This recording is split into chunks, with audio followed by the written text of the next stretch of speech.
ആരായിരുന്നു സോനം വാങ്ചുക്?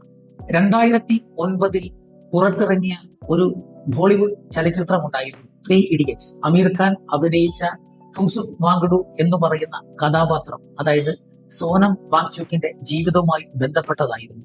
ആ ചിത്രത്തിന്റെ ഇതിവൃത്തവും ഈ സോനം വാങ്ചുക്കിനെ ചുറ്റിപ്പറ്റിയുള്ളതായിരുന്നു. അതായത് ഈ രാജ്യത്ത് വിദ്യാഭ്യാസത്തിന് വേണ്ടി ഒരുപാട് സംഭാവനകൾ ചെയ്ത ഒരു മനുഷ്യൻ കൂടിയായിരുന്നു സോനം വാങ്ചുക്. ഈ സോനം വാങ്ചുക് ലഡാക്കിലെ ഒരു എഞ്ചിനീയറാണ്. അദ്ദേഹം ഒരു വിദ്യാഭ്യാസ നയം തന്നെ ലഡാക്കിൽ കൊണ്ടുവരികയും അത് ഒരുപാട് പ്രചോദനം ഉൾക്കൊണ്ട് രാജ്യം അംഗീകരിക്കുകയും ലോകം അംഗീകരിക്കുകയും അദ്ദേഹത്തിന് നിരവധി പുരസ്കാരങ്ങൾ ലഭിക്കുകയും ഉണ്ടായി. ഇന്ന് അദ്ദേഹം ജന്തർ മന്ദറിൽ നിരാഹാര സമരം 20 ദിവസമായി നടത്തി വന്നപ്പോൾ ആ സമരത്തിന് പിന്തുണയുമായിട്ട്, അതായത് നമ്മുടെ രാജ്യത്തെ CJP എന്ന് പറയുന്ന കോക്രോച്ച് ജനതാ പാർട്ടിയും പ്രതിപക്ഷ പാർട്ടികളും വിദ്യാർത്ഥി സംഘടനകളും അതേപോലെ തന്നെ യുവജന സംഘടനകളും എല്ലാം പിന്തുണയുമായി അദ്ദേഹത്തിന് എത്തി എന്നുള്ളതാണ് ഇതിന്റെ അകത്തെ ഏറ്റവും വലിയ സന്തോഷകരമായിട്ടുള്ള ഒരു കാര്യം. ഇതിനെ BJP നേതാക്കൾ നേരിടുന്ന ഒരു കാര്യം കൂടിയുണ്ട്. അതായത് ചൈനയുടെയും പാകിസ്ഥാന്റെയും ഒക്കെ ഫണ്ട് ഇവർ മേടിച്ചുകൊണ്ടാണ് രാജ്യവിരുദ്ധ സമരമാണെന്ന് അവർ ചിത്രീകരിക്കുമ്പോൾ ശരിക്കും ഇതൊരു രാജ്യവിരുദ്ധ സമരമാണോ എന്ന് നമ്മൾ ചിന്തിക്കേണ്ടിയിരിക്കുന്നു.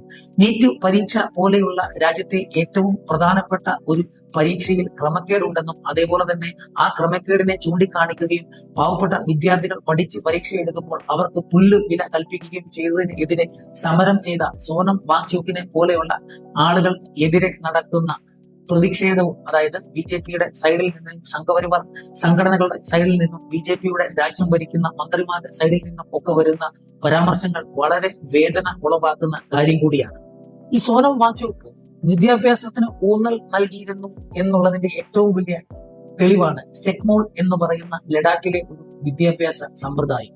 Students educational and cultural movement of Ladakh എന്നാണ് ഈ സമ്പ്രദായത്തിന്റെ പേര്. അതായത് വിദ്യാർത്ഥികൾ അറിഞ്ഞ് പഠിക്കുക എന്നുള്ളത്, അതായത് ഒരു കാര്യത്തെ വിദ്യാർത്ഥികൾ അനുഭവിച്ച് പഠിക്കുക എന്നൊക്കെ നമ്മൾ പറയത്തില്ലേ. നമ്മൾക്ക് പണ്ട് ഇവിടുത്തെ വിദ്യാഭ്യാസ നയങ്ങൾ മാറ്റി DP-EP പോലെയുള്ള സമ്പ്രദായങ്ങൾ കൊണ്ടുവന്ന അതേ രീതി തന്നെ 1988 ലഡാക്കിലെ വിദ്യാഭ്യാസ നയങ്ങൾക്ക് മാറ്റം വരുത്തുവാൻ വേണ്ടിയാണ് സെക്മോൾ എന്ന പദ്ധതി സോനം വാങ്ചുക്, അതായത് അദ്ദേഹം ഈ ഒരു പദ്ധതി നിലവിൽ കൊണ്ടുവരുന്നത്.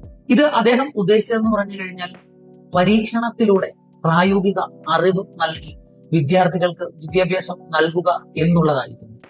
അത്തരം സംഭാവനകൾ നടത്തിയ ഒരു മനുഷ്യനെ കേവലം രാജ്യദ്രോഹിയായി ചിത്രീകരിക്കുന്നത് ശരിയാണോ? ന്യായമായിട്ടുള്ള ഒരു സമരം നടത്തുന്ന സോനം വാങ്ചുക്കിനെ പോലെയുള്ള ആളുകളെ BJPയുടെ സർക്കാരും അതേപോലെ തന്നെ BJPയുടെ മന്ത്രിമാരും നേതാക്കന്മാരും സംഘപരിവാർ ശക്തികളും അധിക്ഷേപിക്കുമ്പോൾ നിങ്ങൾ വിദ്യാഭ്യാസ നയത്തിൽ ചെയ്തുകൊണ്ടിരിക്കുന്ന കൊള്ളയും അതേപോലെ തന്നെ അഴിമതിയും തുറന്നു കാണിക്കുന്നവരെ എല്ലാം രാജ്യദ്രോഹികളായി മുദ്ര കുത്തുന്നത് കേവലം പാപ്പരാസിയായിട്ടുള്ള ആളുകളാണ് നിങ്ങൾ എന്നുള്ളത് ഇവിടുത്തെ പൊതുജനങ്ങൾ മനസ്സിലാക്കും എന്ന് നിങ്ങൾ ഓർത്താൽ നന്നായിരിക്കും. ലഡാക്കിനെ സംബന്ധിച്ച് വേനൽക്കാലമാകുമ്പോൾ ലഡാക്കിൽ ജലക്ഷാമം വളരെ വലുതാണ്. അതിനെ ഒരു പരിഹാരം കാണുവാൻ വേണ്ടി കർഷകർക്ക് സഹായം ആകുന്ന രീതിയിൽ അദ്ദേഹം മഞ്ഞിനെ സംഭരിച്ചു വെച്ചുകൊണ്ട്, വലിയ കൂനകളാക്കി സംഭരിച്ചു വെച്ചുകൊണ്ട് വേനൽക്കാലമാകുമ്പോൾ ഈ മഞ്ഞിനെ അലിയിപ്പിച്ച് ജലമാക്കി മാറ്റുന്ന ഒരു സമ്പ്രദായവും കൊണ്ടുവന്നയാളാണ്. അതായത് സാമൂഹിക ബോധം, അതായത് സമൂഹത്തിന് വേണ്ടി ഉപകാരം ചെയ്യുന്ന മനുഷ്യനെ നിങ്ങൾ രാജ്യദ്രോഹിയായി മുദ്ര കുത്തിക്കോളൂ, ഇന്നല്ലെങ്കിൽ നാളെ നിങ്ങൾക്കെതിരെ ജനങ്ങൾ തിരിയും എന്നുള്ളതിന്റെ അകത്ത് സംശയവും വേണ്ട. BJP സർക്കാരും അതേപോലെ തന്നെ സംഘപരിവാർ ശക്തികളും ഓർത്തിരിക്കേണ്ട ഒരു കാര്യം കൂടിയാണ്. ഈ രാജ്യത്തെ ചെറുപ്പക്കാരായിട്ടുള്ള ആളുകൾ നടത്തുന്ന സമരത്തെ, വിദ്യാർത്ഥികൾ നടത്തുന്ന സമരത്തെ, പൊതു സമൂഹത്തിൽ ഉന്നത വിദ്യാഭ്യാസത്തിന്റെ അകത്ത് നിങ്ങൾ കൊണ്ടുവരുന്ന ക്രമക്കേടുകൾ ചൂണ്ടിക്കാണിച്ചുകൊണ്ട് പൊതുസമൂഹം നടത്തുന്ന സമരത്തെ നിങ്ങൾ ബലപ്രയോഗത്തിലൂടെ അടിച്ചമർത്താമെന്നാണ് ശ്രമിക്കുന്നതെങ്കിൽ ആ ശ്രമങ്ങൾ വിഫലമാകും എന്നുള്ളതിന്റെ അകത്ത് യാതൊരു തർക്കവുമില്ല എന്ന് നിങ്ങൾ മനസ്സിലാക്കിക്കൊള്ളൂ. സോനം വാങ്ചുക്കിന് ഏഷ്യയിലെ നൊബേൽ സമ്മാനം എന്ന് അറിയപ്പെടുന്ന രമൺ മാഗ്സെ അവാർഡ് 2018 ലഭിക്കുകയുണ്ടായി. ഇത് ആഗോള തലത്തിൽ തന്നെ ശ്രദ്ധയാർന്ന ഒരു അവാർഡ് കൂടിയാണ്. അത്തരം ആഗോള തലത്തിൽ ശ്രദ്ധിക്കപ്പെടുന്ന ഒരു എഞ്ചിനീയറെയും ഒരു പരിസ്ഥിതി പ്രവർത്തകനെയും നിങ്ങൾ കേവലം രാജ്യദ്രോഹികൾ ആക്കി മുദ്ര കുത്തുകയാണെങ്കിൽ തീർച്ചയായിട്ടും നിങ്ങൾക്കെതിരെയുള്ള ശക്തമായിട്ടുള്ള കരങ്ങൾ ഈ രാജ്യത്തിന്റെ യുവാക്കളിൽ നിന്നും വിദ്യാർത്ഥികളിൽ നിന്നും പൊതുസമൂഹത്തിൽ നിന്നും ഉയരുക തന്നെ ചെയ്യും. പ്രമുഖരായിട്ടുള്ള ബോളിവുഡ് നടന്മാരും സാമൂഹിക പ്രവർത്തകരും ശാസ്ത്രജ്ഞന്മാരും ഇന്ത്യയിലെ തന്നെ ഏറ്റവും വലിയ വിഭാഗമെന്നറിയപ്പെടുന്ന യുവജനങ്ങളും വിദ്യാർത്ഥികളും ഒക്കെ തന്നെ ഈ സമരത്തിൽ അണിനിരക്കുന്നുണ്ടെങ്കിൽ തീർച്ചയായിട്ടും BJP സർക്കാരെ അത് നിങ്ങൾക്കെതിരെയുള്ള തിരിച്ചടികൾ തന്നെയായിരിക്കും. നിങ്ങൾ ശക്തമായി ഈ സമരത്തെ നേരിട്ട് എത്ര അടിച്ചമർത്താൻ ശ്രമിച്ചാലും നിങ്ങൾ ചെയ്ത കൊള്ളരുതായ്മകളും അഴിമതിയും നിങ്ങൾ ഈ വിദ്യാഭ്യാസ നയത്തിൽ കൊണ്ടുവന്ന മാറ്റങ്ങളും ഒക്കെ തന്നെയും ജനങ്ങൾ തിരിച്ചറിഞ്ഞ് നിങ്ങൾക്കതിന്റെ തിരിച്ചടി നൽകും എന്ന് മാത്രം പറഞ്ഞുകൊണ്ട് ഒരു സമരത്തെയും ശക്തമായി അടിച്ചമർത്താൻ ശ്രമിച്ചാൽ ആ സമരത്തിന്റെ ആശയം ഒരിക്കലും നശിച്ചു പോകില്ല എന്ന് മാത്രം നിങ്ങൾ ഓർത്താൽ നന്നായിരിക്കും.